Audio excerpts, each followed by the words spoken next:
Vraćamo se domaćim temama. Predstavnici Foruma Bošnjaka i muslimana Crne Gore podsjetili su da su zločini počinjeni na teritoriji Crne Gore tokom 90. godina još uvijek nerasvijetljeni.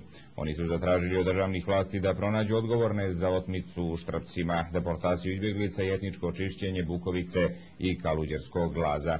O tome Dubravka Rajčević.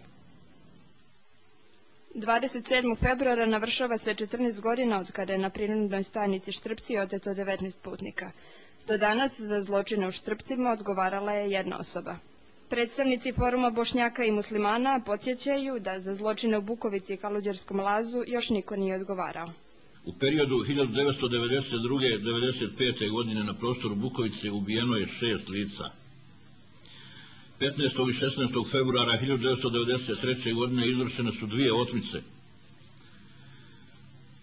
Fizičku torturu je doživjelo najmanje 76 lica. Samoubistvo kao posljedicu fizičke torture izvršila su 2 lica. 8 godina je prošlo od zločina nad nedužnim ljudima u Kaluđerskom Lazu. Nijedan od ovih zločina ne smije biti zaboravljen.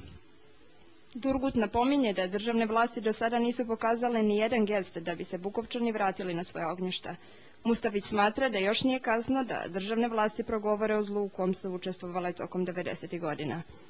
Ako bi država donirala izgradnju kuća i obnovu imanja u Pljevaljskoj Bukovici, ako bi se do kraja rasvijetlio slučaj deportacije bosanskih izbjeglica, tek onda bi mogli reći da se Crna Gora suočila sa prošlošću, prepoznala svoju krivicu i iz nje izvukla nauk da se takvi zločini više nikada i nikome ne ponove. Mustafić dodaje da bi nevolje porodica žrtava trebalo da budu trajna briga državnih institucija. Sjećanje na njih je najmanje što možemo uraditi.